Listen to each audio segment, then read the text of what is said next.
Écoutez RFM, il est midi, le grand journal. À la une, Sénégal-Mauritanie, les relations diplomatiques entre Dakar et Nouakchott. Dernier épisode, le régime du président Aziz qui n'apprécie pas la tenue d'une conférence de presse ce matin à Dakar pour parler des droits de l'homme en Mauritanie. L'aéroport de Diass, le nouvel aéroport, Macky Sall qui tient à son inauguration le 7 décembre prochain. La direction de cet aéroport réagit à cette injonction du chef de l'État dans cette édition. Les pénuries d'eau qui persistent dans plusieurs quartiers de Dakar, c'est notre reportage du jour à suivre, le calvaire surtout des femmes. RFM, le grand journal, le journal international à suivre avec Anna Rocha. Carnage à la frontière entre le Mali et le Niger. Le bilan serait très lourd pour le moment. On sait que 3 soldats américains sont morts dans cette embuscade et 2 autres blessés. Un revers majeur pour les armées nigériennes et américaines. Le financement du G5 Sahel sera-t-il impacté? Analyse de Barkaba à suivre. En Mauritanie, le programme alimentaire mondial est inquiet du déficit des pluies. Et puis en Guinée-Bissau, la lutte contre le trafic de drogue est loin d'être gagnée. Une nouvelle arrestation. Un Nigérian avec 56 capsules de cocaïne dans son estomac. Les sports, journal des sports de Cheikh Tidiane Diagne qui sera dominé par le football. Praia qui va accueillir dans quelques minutes le Sénégal. Samedi prochain, notez que les Lions vont croiser le Cap-Vert lors de la 5e journée des éliminatoires du mondial de football. Les requins bleus occupent la première place du groupe devant le Burkina Faso et le Sénégal. Le président du comité olympique brésilien, arrêté ce matin par la police de son pays, en tête de ce comité depuis 20 ans, Carlos Guzman serait impliqué dans une histoire d'achat de conscience liée à l'organisation des JO de Rio. C'était en 2016. Et d'un point de vue aujourd'hui, le débat du jour, débat provoqué par un médecin, le docteur Abdoulaye Diop. Il plaide pour l'allongement du congé de maternité. Il n'est que de 8 semaines au Sénégal. On en parle après 12h30. Le grand journal, bienvenue. Bonjour à tous.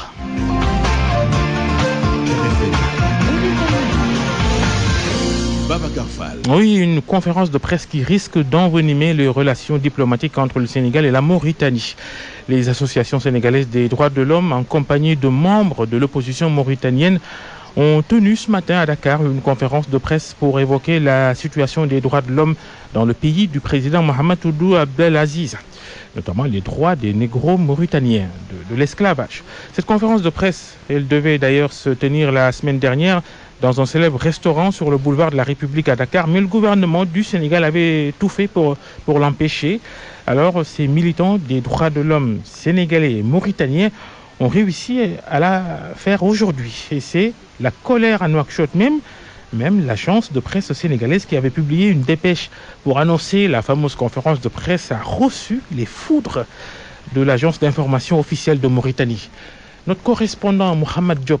L'agence mauritanienne d'information AMI parle de communiqués haineux, mensongers, diffamatoires et hostiles à la Mauritanie. Elle s'interroge comment l'APS, une institution officielle, publie un communiqué de ces ONG. Dans leur communiqué, les ONG signataires évoquent une crise politique et sociale grave en Mauritanie. Elles estiment que le pays est en proie à des maux tels qu'esclavage, racisme, pauvreté ou illettrisme gangréné par la corruption. L'agence mauritanienne d'information réplique. Concernant la situation des droits de l'homme, l'agence affirme que la Mauritanie a fait des avancées saluées à l'international. À propos de l'esclavage, elle estime que cette pratique relève du passé. Sur le racisme, l'AMI accuse les ONG de faire preuve de mauvaise foi, car l'agence estime que les Mauritaniens sont plutôt attachés aux valeurs de justice et d'égalité. Enfin, sur la corruption, l'AMI indique que son éradication est le principal combat du gouvernement mauritanien.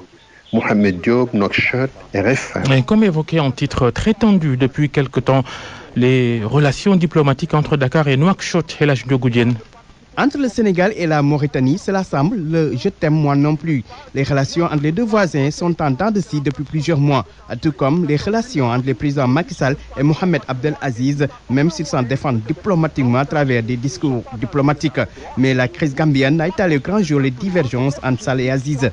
Après l'intervention réussie du Sénégal sous l'égide de la CEDEAO pour faire partir le président Yaya Jammeh, le chef de l'État mauritanien s'est illustré par sa visite à Banjul en compagnie de son homologue guinéen Alpha Condé pour entre guillemets, raisonner leurs amis comme Diamé. La suite, on la connaît, ils ont essayé de tirer les dividendes du dénouement de cette crise. Et comme cela ne suffisait pas, les pêcheurs sénégalais vivent le calvaire en Mauritanie. Les expulsions, parfois musclées de pêcheurs, sont devenues courantes, même si ces derniers sont indéfendables parce que pêchant illégalement dans les eaux mauritaniennes. En février dernier, des gardes-côtes mauritaniens ont même eu à tirer à balles réelles sur des pêcheurs saint-lusiens et l'un d'eux a fini par succomber à ses blessures. Une situation que les autorités sénégalaises ont gérée avec tact et diplomatie au nom du bon voisinage. Pendant ce temps, les discussions sur l'attribution des licences de pêche sont bloquées parce que la partie mauritanienne veut avoir un quota sur les poissons pêchés en territoire mauritanien. Une façon d'avoir le beurre et l'argent du beurre, ce que la partie sénégalaise refuse. À cela s'ajoutent les tracasseries sur les voies terrestres pour les Sénégalais qui se rendent à Nouakchott. Tout compte fait, la Mauritanie semble faire du Sénégal son rival et le président Abdoul Aziz croit que la fermeté face au Sénégal peut lui faire gagner des points, de bons points dans sa quête d'un troisième mandat. Dans ce dossier, la presse mauritanienne s'érige en bouclier d'Aziz, comme le montrent les contributions et articles de presse virulents contre le président Macky Sall, traités parfois avec inélégance. Cette escalade entre le Sénégal et la Mauritanie rappelle de mauvais souvenirs, les douloureux événements de 1989, le conflit sénégalo-mauritanien qui avait fait des centaines de morts et des milliers de rapatriés des deux côtés. Alors, il est temps pour les deux voisins d'arrêter de jouer avec le feu pour éviter le pire et pour préserver la paix entre deux pays unis par l'histoire et la géographie. RFM, l'info, c'est ici. L'info, c'est ici. Et c'est le grand journal, il est midi et bientôt 7 minutes. La direction de l'aéroport international Blaise Diagne de Diass réagit après la sortie du président de la République hier en réunion du Conseil des ministres. Le chef de l'État a dit qu'il tient à la date du 7 décembre pour l'inauguration de cet aéroport. C'est la date annoncée. Macky Sall veut qu'on la respecte. À en croire le responsable communication de cet aéroport, tout est fin prêt et il ne reste plus que les travaux d'embellissement de l'aéroport. Le monsieur communication de l'aéroport international Blaise Diagne de Diass, Habiboula Fall, au téléphone avec El Hadj Ndiogou Diène. Cette décision du chef de l'État est une excellente nouvelle. Effectivement, le 7 décembre 2017, tous les vols commerciaux à destination du Sénégal vont effectivement atterrir à l'aéroport international Blaise Diagne. Alors, nous considérons cette décision du chef de l'État comme un appel à la mobilisation de toutes les parties prenantes qui œuvrent autour de la réalisation de cet aéroport, mais un appel à la mobilisation de tous les Sénégalais autour de l'inauguration de l'aéroport international Blaise Diagne, qui est aujourd'hui un motif de fierté nationale. Aujourd'hui, où en est le niveau d'exécution des travaux? Que reste-t-il à faire? Mais je vous ai dit que nous sommes prêts. Quand je dis que nous sommes prêts à accueillir les vols commerciaux à destination du Sénégal, ça veut dire que nous sommes prêts et que toutes les conditions seront réunies le 7 décembre. Dans l'actualité politique, Ndongo Ndiaye étale sa frustration. Conseiller du président de la République et par ailleurs membre de l'APR, membre de la première heure comme on dit.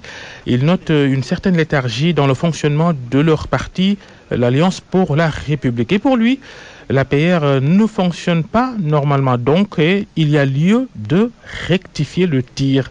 Ndongo Ndiaye est l'invité d'RFM Matin aujourd'hui. Nous tous, nous avons eu un engagement aux politiques par rapport à des idéaux, par rapport à un comportement qu'on veut avoir. Et je pense que la meilleure façon de continuer, de contribuer, c'est au moins de communiquer, de pouvoir dire ce qu'on pense, de pouvoir s'exprimer. Si pendant des années, on n'a aucun levier de communication, ça amène des frustrations. Et je pense qu'aujourd'hui, ce qui s'est passé dans le Rewmi peut bien se passer dans notre parti. Il faut revoir les choses. Moi, le parti de l'Alliance de la République, je suis l'un des pères fondateurs. J'ai tout mis dans mon... Il faut qu'on s'occupe de notre parti. Il faut qu'on s'occupe des individus qui sont dans le parti. Il faut qu'il y ait au moins une récompense pour l'engagement politique, pour la discipline de parti, pour le comportement. Si tout se résume à qui est l'ami de qui est proche de qui, ça amène des problèmes. Les gens vont continuer à se frustrer. Vous dites même que le parti ne fonctionne pas, les instances ne fonctionnent pas. Vous le dites quand même. Je n'en connais aucune instance qui fonctionne. Donc vraiment, aujourd'hui, il faut revoir notre copie. On est le 5 octobre, journée internationale de l'enseignant. Nous posons la question, les enseignants d'aujourd'hui embrassent-ils ce métier par vocation? Quelle est la qualité des enseignements donnés dans les écoles et autres établissements scolaires? La parole, pour répondre à cette question, la parole à des instituteurs et professeurs de collège et lycées. C'est dans ce reportage de Mohamed Ali Mouba qu'on va écouter dans un instant. Et on rappelle, à l'occasion de cette journée du 5 octobre, journée de l'enseignant, le syndicat SNEL-CNTS organise un panel sur le sujet. Et ça se tient à la Bourse du travail de la Confédération nationale des travailleurs du Sénégal. Et dans ce reportage de Mohamed Ali Mouba sur est-ce que enseigner, c'est un métier qu'on embrasse aujourd'hui par vocation, on n'aura pas Mohamed Ali Mouba. Le congé de maternité au Sénégal, parlons-en. Il n'est que de 8 semaines, trop peu, selon le docteur Abdoulaye Diop, médecin spécialiste en gynécologie. Il a posé ce débat sur les réseaux sociaux et pour lui, rien que pour l'allaitement exclusif, l'allaitement correct du bébé, il faut au moins 6 mois. En fait, à l'état actuel des choses, le congé de maternité des femmes au Sénégal après un accouchement est de 6 semaines avant l'accouchement et de 8 semaines après l'accouchement. Or, dans la politique que le gouvernement met en place et accompagné par les partenaires au développement, il est conseillé de faire aux femmes un allaitement exclusif au sein. Un allaitement exclusif au sein, l'allaitement maternel exclusif, implique d'allaiter l'enfant pendant 6 mois. Et pendant ces 6 mois, pour que l'allaitement exclusif au sein soit efficace, il faut que l'enfant soit allaité évidemment tous les jours. Et dans le meilleur des cas, chaque 3 heures de temps durant la journée et chaque 4 heures de temps durant la nuit. Comme ça, cet allaitement aura le double effet d'être un allaitement exclusif au sein et une contraception en même temps. Or, demander à une femme qui vient d'accoucher de reprendre le travail 8 semaines après l'accouchement n'est pas compatible avec un allaitement maternel au sein. Deuxièmement, le fait de leur donner peut-être 1 heure d'allaitement par jour pour remplacer l'allaitement maternel, c'est un non-sens total. La proposition que nous faisons, c'est d'augmenter la durée du congé de maternité des femmes et de passer de 8 semaines, c'est-à-dire de passer de 2 mois à au moins 6 mois, ce qui va permettre à la femme, après son accouchement, de pouvoir se consacrer pleinement à l'allaitement de son enfant. Des études ont montré que le fait d'augmenter la durée des congés de maternité réduit de manière drastique le taux de mortalité et de morbidité infantile et donc de diminuer un peu toutes les maladies infantiles auxquelles les enfants sont sujets lorsqu'ils sont sevrés de manière précoce et prématurée. Et ce manque à gagner éventuel d'allonger les congés de maternité seront rattrapés dans les frais de santé qui seront diminués avec l'amélioration de la condition de vie et de santé des enfants. Ouais, c'est notre débat du jour d'ailleurs. Patronat et syndicats se prononcent sur le sujet. Le docteur Abdoulaye Diop que vous venez d'entendre était interrogé par Awambay. La fin des nombreuses et interminables pénuries d'eau dans les régions de Dakar et Thiès, c'est pour mars 2018, dans 6 mois. C'est le directeur de la Société nationale des eaux du Sénégal qui l'a annoncé sur notre antenne hier. La SONES, donc, société qui, avec la Sénégalaise des eaux, gère ce qu'on appelle l'hydraulique urbaine. En attendant, le calvaire continue. Suivez ce reportage d'Adamaba dans un quartier de Nyaritali à Dakar. C'est dans cette maison que presque tout le quartier vient s'approvisionner en eau. Bassines et seaux se suivent en rafale. En attendant que ces barils soient pleins, Mohamed prépare une mixture de pain pour ses moutons. Nous n'avons jamais d'eau, peut-être les nuits. Regarde combien mes moutons sont sales. C'est pourquoi je suis venu chercher de l'eau pour eux. Pour Fatou, une autre dame, chercher de l'eau est devenu une routine. Mais elle se repose ce matin auprès de l'étal de son père sur la grande rue. Les coupures d'eau durent toute la journée. Parfois, je prends un taxi ou une charrette pour aller jusqu'à Mermoz chercher le liquide précieux. Vraiment, c'est très dur. Il faudra attendre 6 mois encore pour un approvisionnement normal, annonce de la Société nationale des eaux du Sénégal. Maïmouna s'en désole et devant sa cuisine, plusieurs barils d'eau se superposent. 6 mois? Waouh, c'est beaucoup. Ce sera très très difficile qu'il nous aide. Sinon, franchement, je ne sais pas comment on va faire. Nyaritali fait partie des quartiers les plus touchés par les coupures d'eau. Ce n'est pas un problème nouveau selon les habitants, mais il espère tout de même un changement de situation parce que acheter de l'eau tout le temps est devenu très éprouvant pour certains. Il est midi 14, Anna Rocha nous rejoint dans ce studio pour le journal international. Bonjour Anna. Bonjour à vous, Babacar Fall. D'abord, l'actualité au Niger, des soldats américains et nigériens tués dans une embuscade. La nuit a été longue à la frontière entre le Mali et le Niger. Des assaillants en provenance du Mali ont attaqué des éléments des forces spéciales nigériennes et leurs formateurs des commandos américains. Plusieurs soldats sont morts ou portés disparus selon différents médias internationaux. Aucun bilan officiel pour le moment, mais on évoque 3 morts et 2 blessés du côté américain. C'est un grand revers pour l'armée nigérienne et américaine, analyse le journaliste Barkaba, par ailleurs directeur de l'information de la TFM.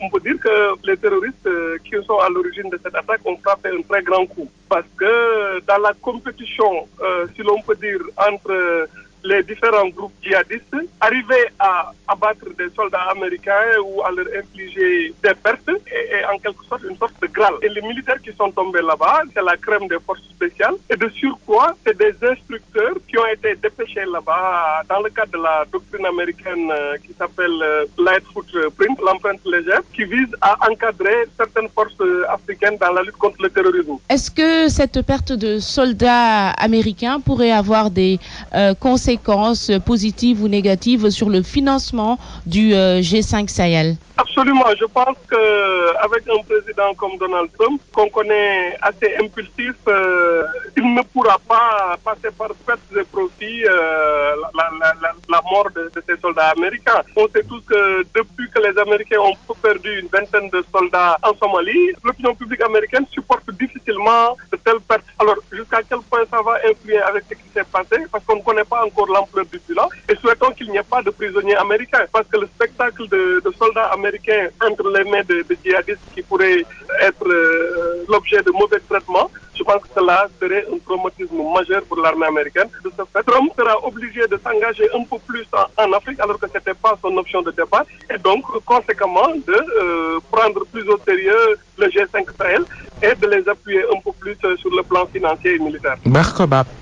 Le programme alimentaire mondial en Arusha, le PAM, inquiet du déficit de pluie en Mauritanie. Une étude d'évaluation de la situation est en cours. Selon Aboudjan, il est très tôt pour mesurer l'impact. C'est le représentant régional du PAM en Afrique de l'Ouest et du Centre. On l'écoute.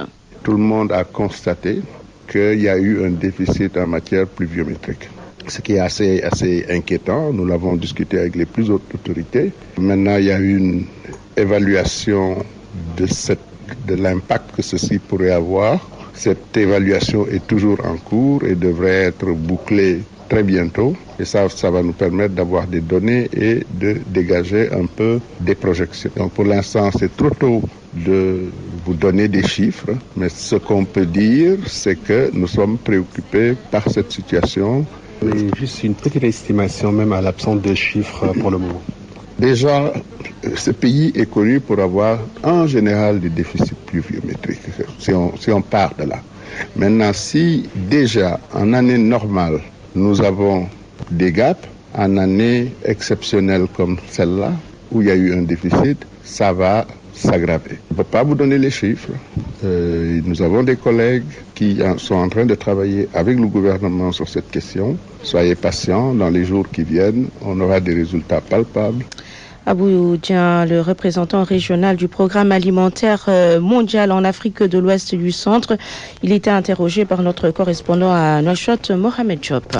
Le trafic de drogue en Guinée-Bissau, c'est une répétition. C'est toujours d'actualité là-bas. Oui, un jeune Nigérian a été interpellé hier par la police judiciaire à l'aéroport de Bissau. Il avait ingurgité 56 capsules de cocaïne. Les autorités judiciaires sont sur le qui-vive pour éradiquer ce fléau au Bissau. La correspondance de Noah Mankali. L'information de l'arrestation de l'homme de nationalité nigériane qui avait ingéré dans son ventre 56 capsules de cocaïne a été donnée par Bakary Biaye, directeur de la police judiciaire de la Guinée-Bissau. Selon Bakary Biaye, cet homme a été détenu à l'aéroport international Oswald de Vieira ce mercredi en provenance du Brésil. Le responsable de la police judiciaire a informé que l'homme était dans le vol du Brésil pour le Maroc, à partir d'où il a pris le vol en direction de Bissau. L'homme est détenu dans les installations de la police judiciaire en attendant son jugement. Mais il a ajouté qu'il a déjà expulsé de son organisme toutes les 56 capsules ingérées dans son ventre. Nouamankeli Bissau, RFM. C'est tout, Babacar, pour cette page internationale. Merci Anna Rocha pour ce journal international. RFM, le grand journal, midi 20. Parole aux auditeurs. L'actualité, qu'en pensez-vous? Moi, je pense que vous devez. Réagissez dans nos éditions d'information sur l'actualité. Bonjour. Oui, bienvenue sur cette antenne d'RFM. Du lundi au vendredi, vous avez la parole sur RFM. La question du jour, elle porte sur la durée du congé de maternité. Un médecin pense qu'il faut l'allonger à 6 mois. Il n'est que de 8 semaines. Dans d'autres pays, ça peut aller jusqu'à 12 mois. Question, est-ce que notre économie peut supporter un système comme ça? RFM Sport. Le journal des sports, cher Tidiane Diagne, bonjour cher. Bonjour à vous Babacar. Les Lions du Sénégal, ils doivent en principe arriver à l'instant à Praia, au Cap-Vert. Oui, ils ont quitté Dakar en milieu de matinée à bord de la pointe de Sangomar. Samedi, le Sénégal qui joue le Cap-Vert à 17h30, match comptant pour la 5e journée des éliminatoires de la Coupe du Monde Russie 2018. L'État du Sénégal qui a mis à la disposition de Sadio Mané et compagnie tous les moyens pour faire un bon résultat selon le Conseil sport du président de la République, Ndongo Ndiaye, invité de RFM Matin, c'était ce matin. La prise en charge est conforme aux instructions du chef de l'État qui a dit qu'il faut mettre les équipes nationales dans les conditions de performance. Et je pense que ça, c'est très bien respecté par le ministère qui est en train de jouer son rôle en ce sens, où il y a vraiment l'équipe nationale est dans les conditions. Ça, c'est très important. Maintenant, sur ce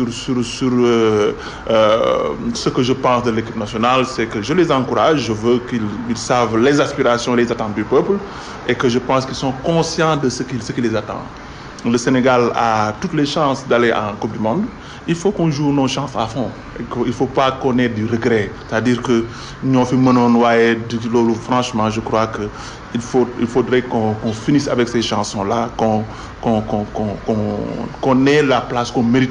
Et qu'aujourd'hui, nous sommes une des meilleures équipes de l'Afrique et qu'il y va de soi que nous puissions au moins représenter l'Afrique dans cette prochaine Coupe du Monde en Russie. Alors, sauf que ce ne sera pas facile quand on sait que véritablement en face, il y a une très bonne équipe capverdienne qui est en confiance après avoir remporté 2 matchs de suite. Oui, c'est important, c'est important. Moi, je suis pas de ceux qui mettent trop de pression dans les équipes. Il faut comprendre que on se bat pour se qualifier et que le Cap-Vert aussi se bat pour se qualifier, le Burkina Faso se bat pour se qualifier et que les équipes veulent la même chose. Mais je pense qu'on a nos chances et nos chances sont entre nos mains et qu'il faut les jouer à fond. Ça, c'est pas mettre de la pression, c'est rien d'autre qu'une aspiration normale d'un citoyen et de tous les citoyens qui veulent pousser notre équipe nationale à son maximum. On continue de parler de qualification mondiale 2018 de football en Russie avec des rencontres qui se jouent ce soir en Amérique du Sud et en Europe. Entre autres rencontres prévues ce jeudi en Europe, l'Irlande du Nord qui accueille l'Allemagne, Angleterre-Slovénie est aussi prévue, tout comme Écosse-Slovaquie. Toutes ces rencontres vont démarrer à partir de 18h45, un peu plus tard à 20h en zone Am Sud. C'est le Brésil qui se déplace en Bolivie, 21h Venezuela contre Uruguay, 23h30. 3 rencontres sont prévues à la même heure, Argentine, Pérou, Colombie, Paraguay, Chili contre Équateur. Babacar. La suite de ce journal des sports, le président du comité olympique national brésilien, il a été arrêté ce matin. En tête de ce comité depuis 20 ans, Carlos Nussmann serait impliqué dans une histoire d'achat de conscience liée à l'organisation des JO de Rio de Janeiro en 2016.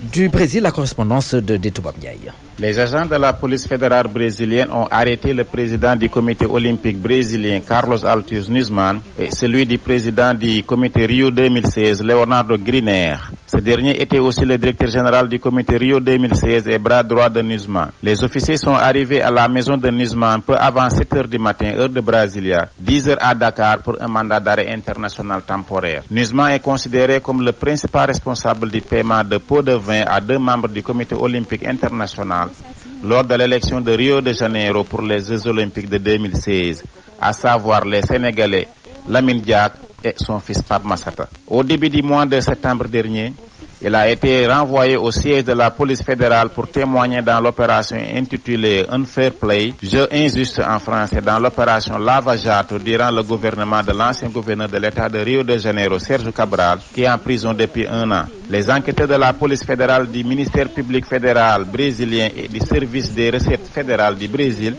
avec l'aide des autorités françaises, souligne que Nusman est un lien pour payer 2 millions de dollars à Pape Massata Diack à travers l'entrepreneur Arthur Suarez, appelé Ray Arthur, qui est fugitif depuis des mois. Des Toubab Ndiaye pour le Brésil, pour la RFM. Voilà, Babacar, c'est fini cette page de sport. Merci, cher Diane, midi 25. RFM, la chronique du jour. La chronique d'Abdoulaye Ndiaye, vous revenez sur ce sujet, cette question, l'utilisation des fonds publics au Sénégal à la lumière des révélations de Mamadou Ndoye, ex-patron du parti politique LD, les 4 millions que le palais présidentiel lui remettait à chaque mois. Vous dites qu'il faut suivre les exemples comme ce que vous évoquez dans votre chronique ce matin, cet exemple que vous tirez des États-Unis. C'est dire en effet qu'il n'est permis aucune largesse dans l'utilisation de l'argent public au pays de l'oncle Sam.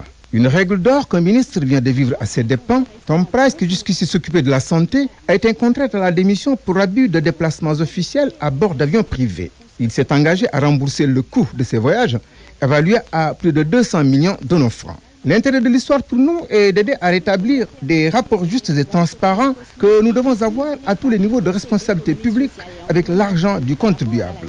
Ce qui serait une première étape de rupture avec cette sorte de sémantique de l'appropriation de deniers propres aux populations. Qualifiés généralement de fonds, qu'ils soient spéciaux, secrets, politiques ou même ministériels.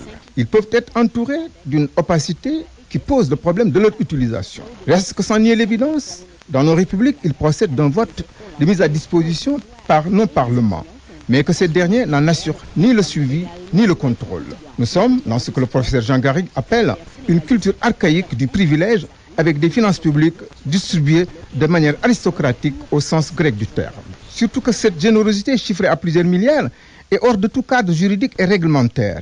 Elle n'obéit à aucune norme budgétaire et n'est prise en compte dans aucune comptabilité nationale. Voilà qui devrait suffire à faire adopter des lois qui encadrent et définissent leur mode de gestion et de distribution. Car c'est une exigence de l'État démocratique que d'être capable de tracer la moindre dépense faite avec l'argent des citoyens. Cet impératif de gouvernance doit être aujourd'hui à l'origine de nouvelles dispositions juridiques qui garantissent une moralisation de la vie publique. Et nous pensons que devant une défiance citoyenne aussi accrue à l'endroit des élus, le renouvellement du contrat de confiance pourrait passer par là, mais à la seule condition que ceux et celles qui s'engagent en politique cessent de croire que bien des choses leur est dû. Ils éviteront ainsi cette recherche effrénée d'avantages aux allures de prébende et de rente rendues possibles par des moyens et positions publiques. Merci Abdoulaye Ndiaye pour cette chronique. On vous retrouve jeudi prochain. RFM, la presse du jour. La revue de presse présentée par Georges Déthié Diop. Idi Thierno, le divorce. Thierno Bokoum rompt les amarres avec Réumi. Démission du chargé de la communication de Réumi largement relayée par la presse du jour. Thierno Bokoum tourne la page Idi, informe l'Observateur. Idi s'envoie, renchérit le journal Le Quotidien. Thierno Bokoum lâche Idrissa Seck selon le quotidien LAS. Les raisons de son départ de Réumi, l'ancien député parle de convenance personnelle et déclare qu'il a décidé de poursuivre son combat politique autrement avec des compatriotes du Sénégal. Et ce combat, selon lui, sera exclusivement axé sur la défense des intérêts du peuple sénégalais gravement menacé aujourd'hui par la mauvaise gestion du régime de Macky Sall. Mais la convenance personnelle, c'est l'arbre qui cache la forêt. Selon l'AS, le mal est plus profond. Les véritables raisons du clash, le journal évoque les investitures aux dernières élections législatives, la cote de popularité de Bokoum sans cesse montante qui gênait beaucoup son mentor Idrissa Seck. En tous les cas, on est de l'avis de l'AS en face d'une saignée dans les rangs de Réumi. Le quotidien parle de dernier d'une longue série de départs. Et au regard de cette cascade d'émissions, l'Obs relève une tradition de défection à Réumi. Réumi, dans une mauvaise passe, des partis de la mouvance présidentielle traversent une crise. Se pose alors, face à Macky Sall, la problématique des rapports de force politique. Enquête qui pose le débat, ajoute à cela les ennuis judiciaires de Khalifa Sall et Karim Wade. Les derniers scores électoraux, la maîtrise de tous les leviers de décision. Conclusion d'enquête qui assimile Macky Sall à un rouleau compresseur. Le chef de l'État semble intouchable. Et se pose aussi la question de savoir qui va inquiéter Macky Sall pour 2019. On n'y est pas encore, mais pour cette année 2017, le chef de l'État veut que l'aéroport international Blaise Diagne de Diass soit fonctionnel. Et il l'a fait savoir hier en Conseil des ministres. Le Soleil s'en fait l'écho et indique que le gouvernement est prié de faire démarrer l'AIBD le 7 décembre. Au Palais, on tient à l'inauguration du nouvel aéroport avant la fin de l'année. À l'Assemblée nationale, problème dans la gestion administrative. Et pour cause, selon les Échos, les retraités s'agrippent à leur poste. Le journal nous apprend que le secrétaire général de l'institution, qui devait aller à la retraite depuis 2011, et le directeur de la comptabilité à la retraite depuis 2011, s'accrochent à leur poste. Et pendant ce temps, souligne mon confrère, des employés, en particulier des chauffeurs, peinent à avoir un contrat en bonne et due forme et vivent dans l'instabilité et la précarité. L'appel au dialogue lancé par le chef de l'État. À chaque homme politique, son opinion.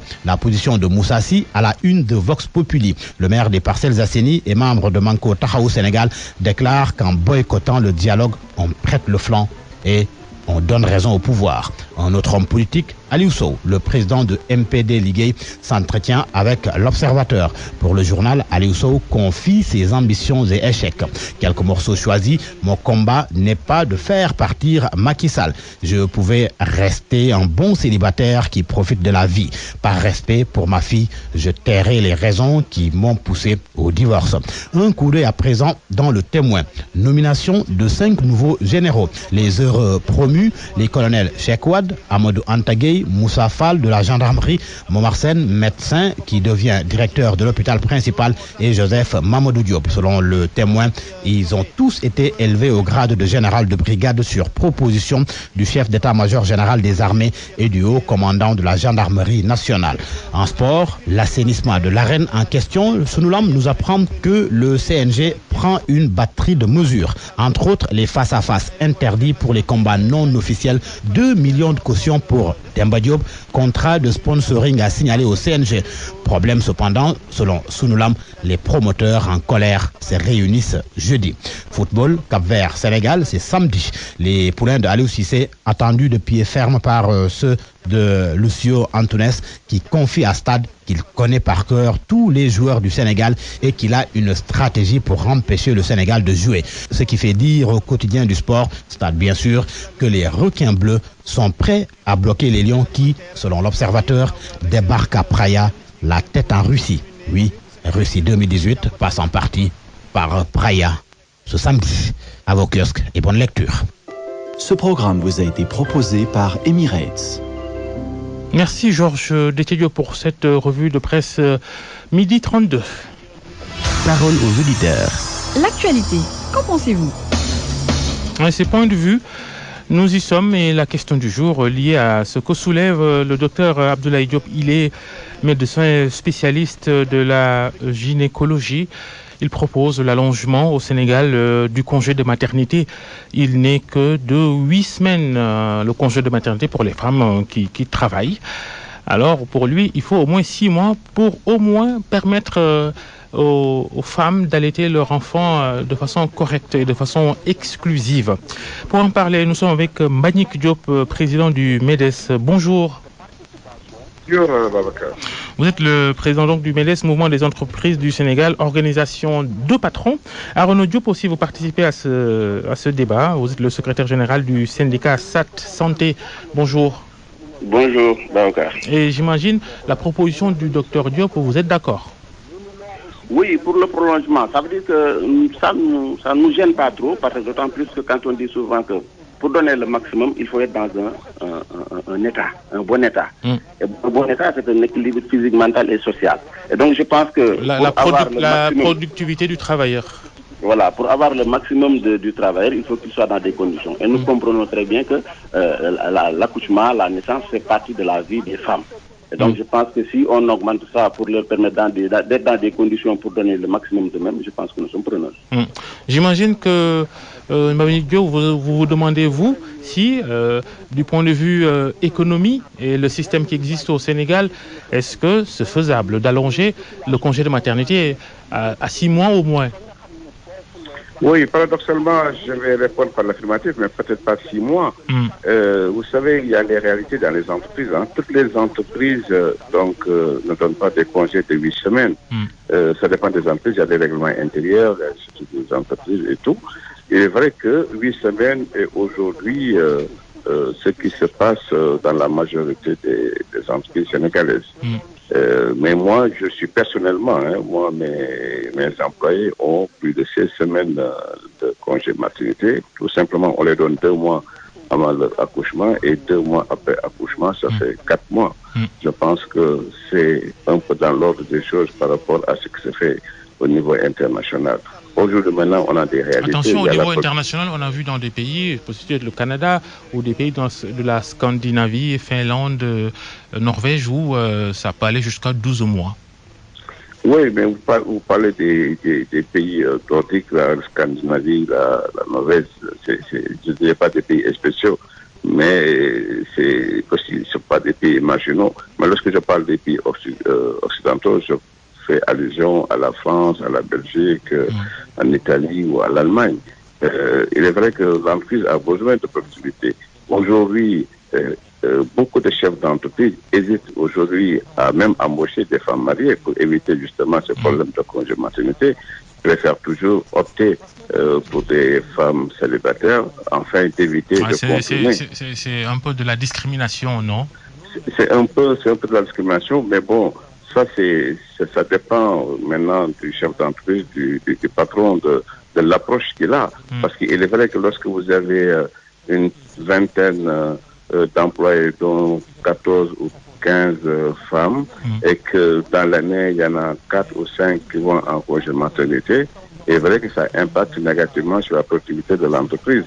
Donc, c'est des questions à poser. Moi, je ne suis pas contre qu'on mette ces questions-là sur la table et en discuter.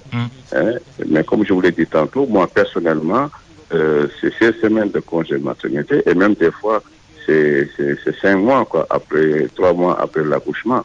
Maintenant, les réalités... Ça dépend. La femme peut souhaiter aller en congé de maternité 1 mois avant l'accouchement pour prendre les 3 mois après.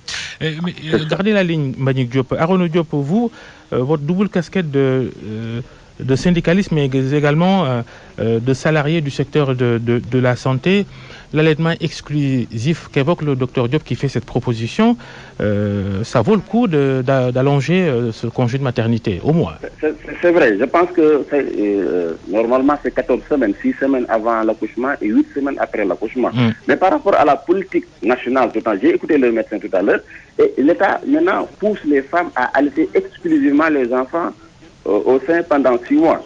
Et vous comprenez que ça peut justifier la demande qui fait qu'il faut prolonger. Mais compte tenu aussi du côté économique, et là aussi je comprends tout à l'heure Mbagnick, et je pense qu'il faut aussi coller la réalité par rapport à ce qui se passe, ça veut dire créer dans les entreprises, surtout au niveau des services sanitaires, parce que là, la particularité, c'est un fonctionnement à feu continu.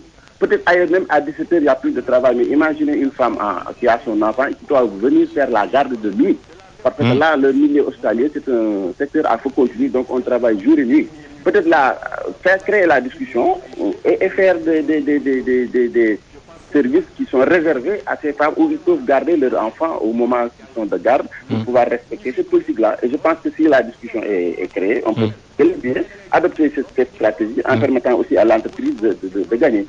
Et Mbagnick Diop, vous les patrons, pourquoi ne pas créer complètement des crèches dans les entreprises? Ça peut faciliter les choses. Ça va être difficile parce que vous savez, on n'a pas cette culture-là au Sénégal. C'est pas du tout évident pour les femmes qui viennent d'accoucher d'adopter cette culture-là. En général, lorsqu'on accouche, on préfère rester chez soi, entouré de sa famille et tout. C'est une question de culture d'entreprise. En Europe, c'est vrai, il y a des crèches dans certaines entreprises pour faciliter la chose. Parce qu'il est vrai que lorsque vous, aujourd'hui, Babacar, vous êtes chef d'entreprise, vous avez 3 employés, dont 2 femmes, et ces femmes-là prennent les congés maternité en même temps, 2 mois avant l'accouchement, 3 mois après l'accouchement. C'est 5 mois, je ne dirais pas de perdu, mais c'est 5 mois qui risquent de pénaliser l'entreprise. Donc je pense qu'il y a un débat à poser sur la table. Et il y a déjà que les patrons que vous êtes, vous n'êtes pas très OK avec déjà ce règlement qui existe, les femmes qui allaitent, qui gagnent 1 heure ou 2 sur leur vacation normale par jour? Oui, mais on est obligé de céder à cela parce que aussi il y a la dimension humaine. On est tous pères de famille, on a des épouses, on a des sœurs, etc. Mais il est vrai, dans la vie de l'entreprise, c'est un handicap. Ça, il faut le dire, c'est un handicap. On essaie de faire avec parce que nous sommes au Sénégal. Il y a la solidarité, il y a plein de choses qui entrent en jeu.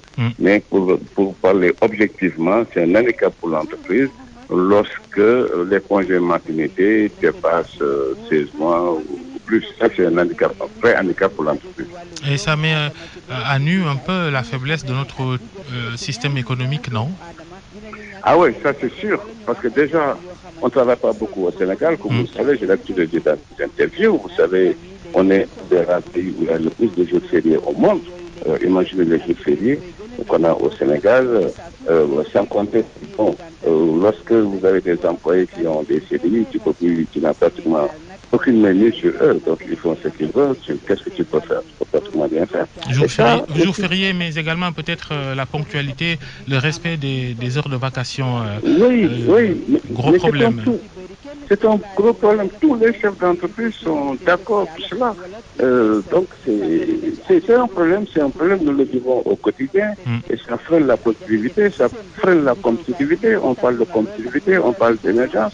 Mais si vous n'avez pas de collaborateurs, des employés qui sont conscients de leurs responsabilités, c'est un frein pour le développement de l'entreprise et ça impacte négativement. Une entreprise qui doit embaucher peut-être dans l'année 10 à 15 personnes risque d'en embaucher 5, tout simplement parce que la productivité n'est pas là. Et ceux qui l'entourent, qui doivent l'aider justement à développer l'entreprise. Si les vacations ne sont pas respectées, si les congés de maternité sont là, si les demandes de permission, parce que il y a les gamous, il y a les macales, il y a les ceci, il y a les cela, etc. C'est un tout, être un chef d'entreprise aujourd'hui, il faut être vraiment bien carapacé et quoi pour créer une entreprise et puis développer l'entreprise. Merci Mbagnick Diop, président de l'organisation patronale MEDES, Mouvement des entreprises du Sénégal. Arona Diop, on termine avec vous. Je rappelle, vous dirigez le syndicat autonome des travailleurs de la santé, le SAT Santé. Quand on entend Mbagnick Diop ou d'autres patrons, on se demande mais l'avenir des femmes dans le monde du travail, puisque à ce rythme, peut-être qu'on ne voudrait plus en prendre dans une entreprise. Mais malheureusement, Babacar, le problème, ça veut dire qu'il faut aussi regarder les contextes. Et rappelez-vous un peu de la situation où nous sommes. En Afrique, souvent, les femmes étaient au foyer. Et vous voyez maintenant par rapport à l'émancipation, par rapport à la parité de nos parts, et même il y a même le renversement de tendance. Maintenant, si vous allez dans beaucoup d'entreprises, les femmes sont plus nombreuses que les hommes.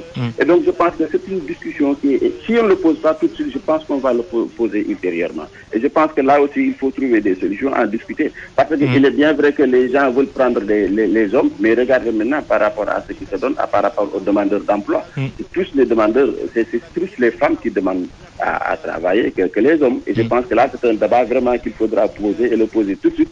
Trouver des solutions. C'est parce que ça, c'est la loi du nombre, parce qu'elles sont plus nombreuses. Elles vont me dire quart. Oui, c'est ça ce que j'ai dit, c'est la réalité. Et si on prend sur le plan économique, ça n'arrange pas les employés. Merci Arona Diop, merci Mbagnick Diop. C'était point de vue. Avant de nous quitter, un mot sur la météo. Un temps stable aujourd'hui et largement ensoleillé d'ailleurs sur l'ensemble du périmètre sénégalais. La chaleur, elle est là, à nouveau marquée sur la quasi-totalité du pays, avec des températures aujourd'hui qui vont frôler les 42 degrés. On en regarde un peu. Température maximale prévue à Dakar, ça va, 31 degrés. Thiès et Mbour, 33 pour Bourg, 34 pour Thiès. Louga, 35, Linguère, 40. À Saint-Louis, température maximale prévue 33 degrés. Podor, il va faire chaud. Il fait chaud en ce moment, 42 degrés. Diourbel, 36. Kaolack, 35. Kaffrine, 36. Fatick, 35 degrés. Température maximale prévue. À Matam, le thermomètre ira jusqu'à 42 degrés. À Tambacounda, pas loin, Goudiri d'abord, Goudiri et Bakel 41 degrés, Tambacounda 34. C'était la météo du jour. On oublie le sud du pays. Ziguinchor, température maximale prévue 35, Kédougou au sud-est 34, Kolda 35 et Sédhiou 34. C'était le grand journal, midi et bientôt 45 minutes. Saliou était à la technique. Merci à Papo Mardiaw, notre régisseur d'antenne. Grand journal présenté par Babacar Fall. Le retour de l'info 13h, la grande édition en Wolof, le retour d'Adiaratou Ngone Ngom. Restez sur RFM, les programmes continuent. Yalgati Ribar.